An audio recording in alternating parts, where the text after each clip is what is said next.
Olá, paz do Senhor Jesus a todos. Voltamos mais uma vez com mais um comentário da Palavra de Deus e desta vez estamos com a Bíblia aberta em Apocalipse capítulo 6.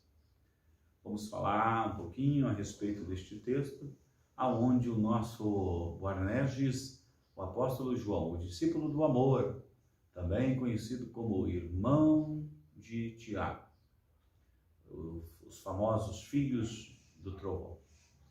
Ele está agora na ilha de Patmos e ele tem revelações. Lembre-se, ele tem revelações, não são mistérios.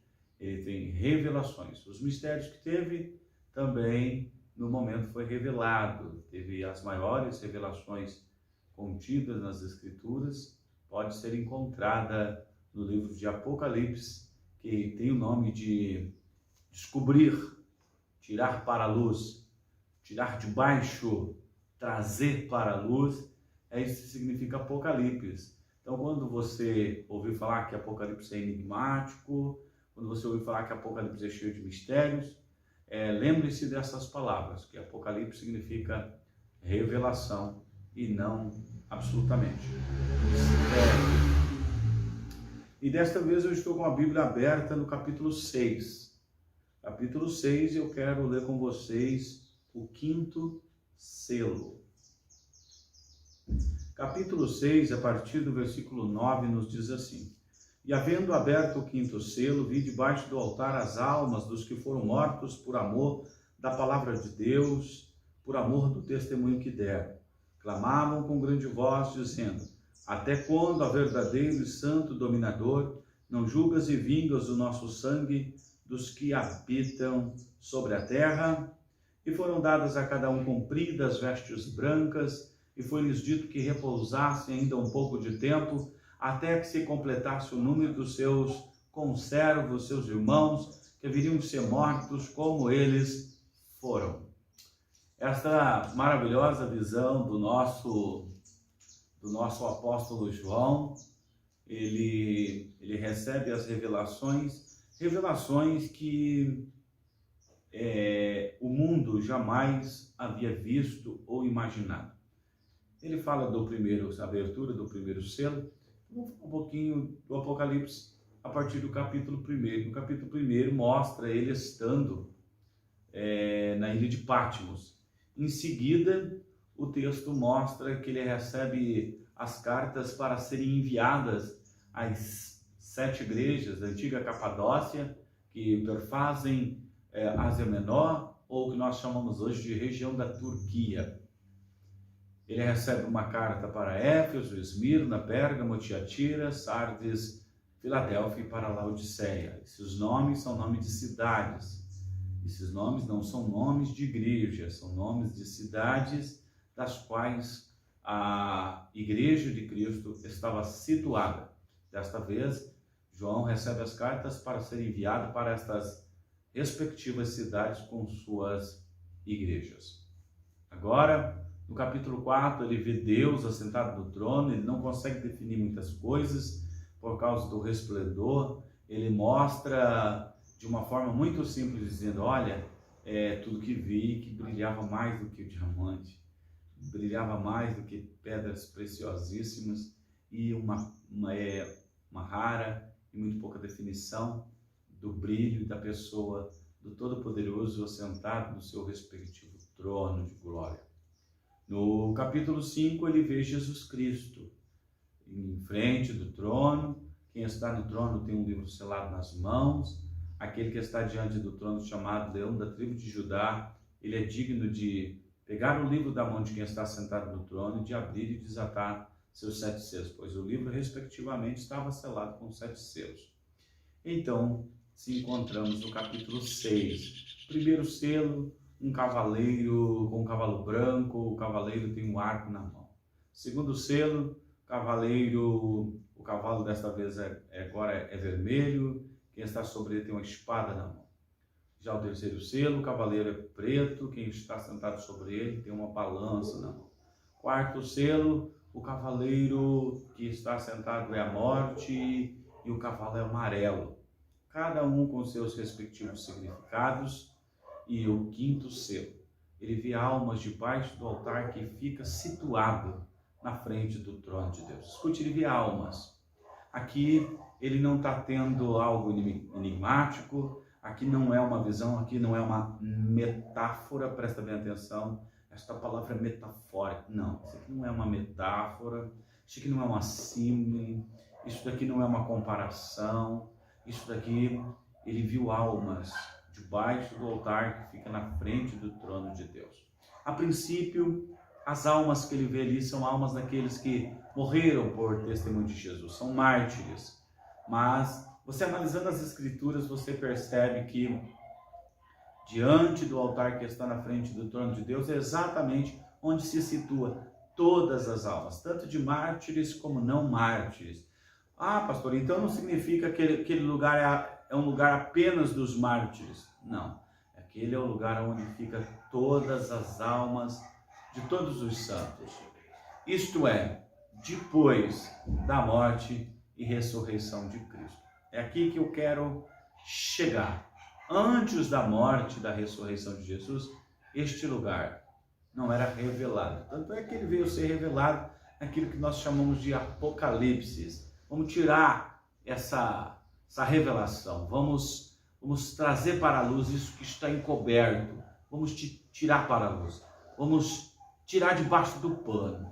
Apocalipse significa, olha, tira o pano de cima, tira isso de debaixo do pano. Era exatamente isso daqui que foi revelado depois da morte de Jesus, o lugar aonde os mortos santos ficam. Pois antes da morte e ressurreição de Jesus, conforme nos ensina o capítulo 16 de Lucas, vamos ver como que era a questão dos mortos antes da morte e da ressurreição de Jesus. Vem comigo, vamos para Lucas capítulo 16.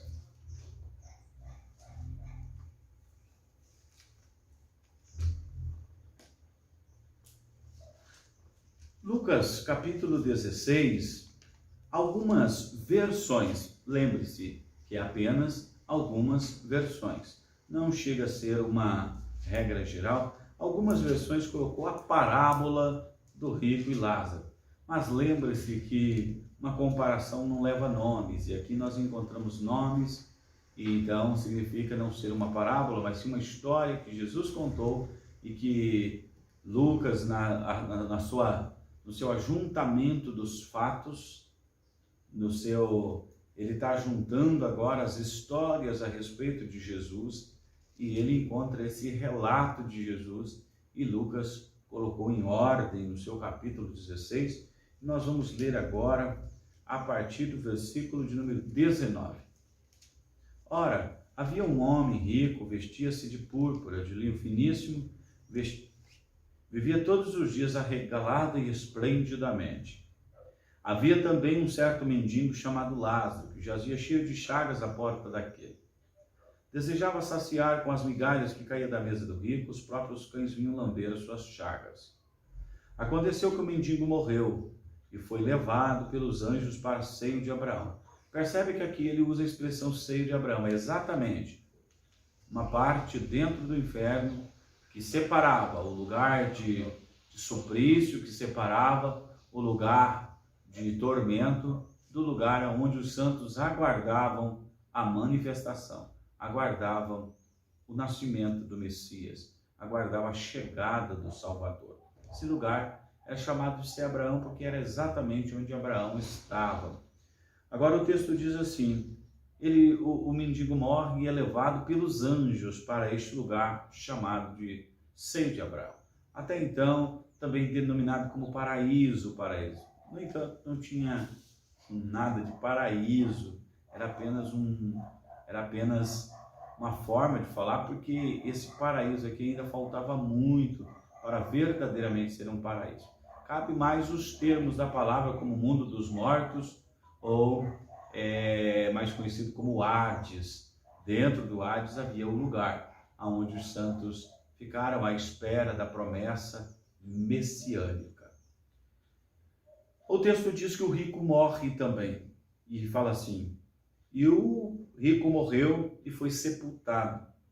Verso 23, e no inferno ele ergue os seus olhos estando em tormento, viu ao longe Abraão e Lázaro no seu seio. Isso aqui para dizer que ele estava no inferno embaixo, ele que os seus olhos e viu Lázaro no céu, seria um tanto exagero, porque a distância de um para o outro é bem grande e essa conexão espiritual nós não encontramos referência para ela. Mas nós encontramos aqui o seguinte: no inferno ele ergue os seus olhos, estando em tormento, viu ao longe Abraão e Lázaro no seu seio. Então ele clamou. Percebe que dava para conversar.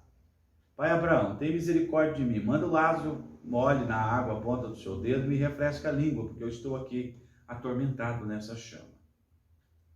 E disse, porém, a Abraão: filho, lembra-te. Aqui está mostrando a consciência da condenação. Está mostrando aqui um condenado consciente. Está mostrando uma pessoa que está dentro do inferno, ele tem consciência, ele tem lembranças, que isso daqui é uma das características da condenação. Então aqui não tem alma dormindo, como acreditam alguns, que as pessoas vão para o inferno dormir. É muito difícil alguém conseguir dormir no inferno, pode ter certeza disso daí. O texto fala que é prantos e ranger de dentes, é gritos, é pavor. Então não é um lugar onde se dorme. Essa teoria poderia até ter fundamento se fosse para o céu, né? Lugar de paz, sossego e alegria. Mas para a condenação, ela não fecha, não bate e não tem referência bíblica que diga que as almas dormem, ou muito menos que elas morrem. Agora vamos lá. Disse, porém, Abraão: filho, lembra-te que recebeste os teus bens em tua vida e Lázaro somente males, agora este é consolado e tu és atormentado. Além disso, está posto um grande abismo entre nós e vós. Havia uma divisão. De sorte que os que quisessem passar daqui para vós não poderiam, nem tampouco de lá passar para cá. E disse então: rogo-te, ó Pai, que mandes lá na minha casa, pois tenho 5 irmãos na casa de meu pai. Manda lá alguém para pregar, pois eu tenho 5 irmãos, para que dê testemunho para eles, para que eles não venham aqui para esse lugar de tormento.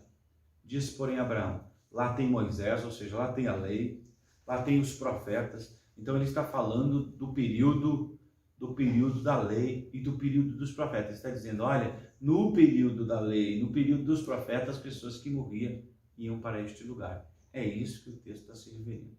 Ai não, eu pensei que o Moisés estava lá, que os profetas também estavam. Não, o texto está dizendo que eles tinham algo para eles consultar e que se eles não acreditavam na lei nem nos profetas, muito menos ia acreditar se um morto voltasse para testificar para eles. É isso que o texto está se referindo. Verso 30. E disse ele: não para Abraão, mas se algum dos mortos ir lá, arrepender-se-iam. Porém Abraão lhe disse: se não houve a Moisés e aos profetas, tampouco acreditarão que algum dos mortos ressuscite. Ou seja, existe uma lição em tudo isso aqui? Claro que existe. Uma das lições é a forma com que o texto termina falando da ressurreição. No entanto, a gente pode, através desse texto, mostrar clara e de forma evidente a forma com que não existia salvação. Salvação, sim, era esperada. Se esperava a salvação em Cristo Jesus. Não havia salvação.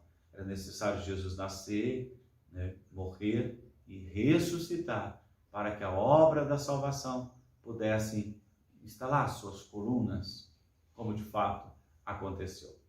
E olha o que aconteceu quando Jesus morreu. Vamos lá?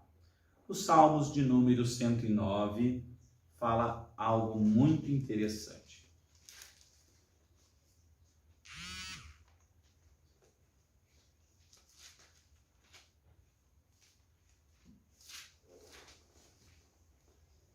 Salmos de número...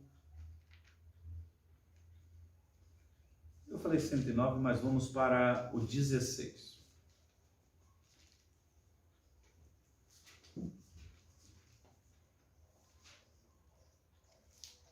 Não é o 109, não. É o 16, verso 9. Agora sim. O 109 vai falar a respeito da maldição. Outro dia nós comentamos sobre ele. Verso 9. Portanto está alegre o meu coração, regozija a minha glória, e também a minha carne repousará seguro. pois não deixará a minha alma no inferno e não vai permitir que meu corpo entre em decomposição ou que o teu santo veja corrupção. Depende da versão que você vai usar. Pois não deixará a minha alma no inferno e não permitirá que o teu santo veja corrupção. Não vai permitir que a minha alma fique lá no inferno, onde a profecia diz que ele estaria, e não ia permitir também que o seu corpo entrasse em decomposição. É uma linguagem que as escrituras usa, entrar em decomposição, é corrupção. O período que Jesus morre, Jesus está morto, seu corpo vai para a sepultura, sua alma vai para o inferno. E agora nós vamos ver a obra que ele faz neste lugar. Depois nós vamos para a visão de João. Mas primeiro vamos falar a respeito de Efésios capítulo 4.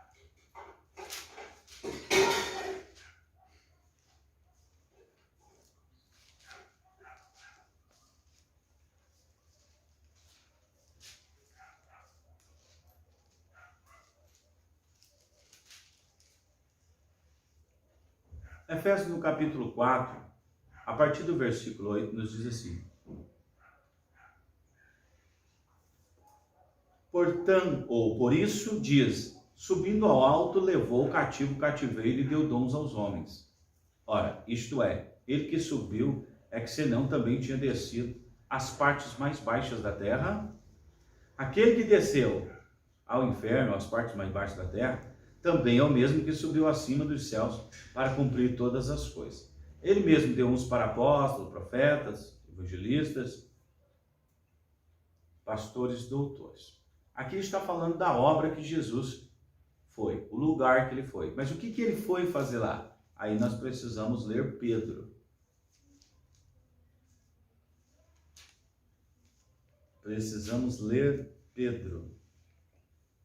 A partir do capítulo 3, versículo 18 em diante. Porque também Cristo padeceu uma vez pelos pecados justos e injustos para nos levar a Deus, mortificando na verdade na carne e vivificado no espírito. Verso 19. No qual também foi e pregou os espíritos que estavam em prisão. Onde que os espíritos estavam em prisão? Na sepultura. Não, no inferno. Sepultura estava o corpo. O que o corpo fica fazendo na sepultura? O corpo dorme, a alma não. Só que quando a gente dispensa a tricotomia, quando a gente não acredita em corpo, alma e espírito, aí se faz necessário pregar que a alma ficou na sepultura. Por quê? Porque não crê que o homem é composto de corpo, alma e espírito, conforme Tessalonicenses 5, versículo 23. Que o mesmo Deus de paz vos santifique em corpo, alma e espírito. Quando a doutrina pregada não acredita em corpo, em alma e espírito, se faz necessário fazer a afirmação que era na sepultura.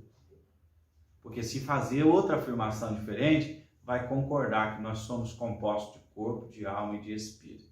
Na verdade, isso é um joguinho dos pregadores, porque eles não podem afirmar. Se eles afirmar, desfaz tudo que eles pregaram, desfaz tudo que está nos livros deles, nos materiais didáticos. Mas como a gente tem compromisso com as escrituras, a gente faz questão de contar o segredo para vocês. Vamos lá? Verso 19. No qual foi e pregou os espíritos que estavam em prisão, os quais antigamente foram rebeldes quanto à longanimidade de Deus, que esperava nos dias de Noé, enquanto se preparava a arca, na qual poucas, isto é, 8 almas, se salvaram pelas águas. Aqui mostra o que Jesus foi fazer no inferno. Corpo na sepultura, alma no inferno, em uma missão. Uma missão fenomenal. Resgatar as almas que estão no seio de Abraão e transferir elas para debaixo do altar que está na frente do trono de Deus. Antes da morte de Cristo, o santo morria, descia. Hoje o santo morre e sobe, por causa da obra de Cristo. Sem obra de Cristo, todos para baixo. Com a obra de Cristo, hoje existe uma diferença. A diferença está aonde? Está em Efésios, capítulo 4.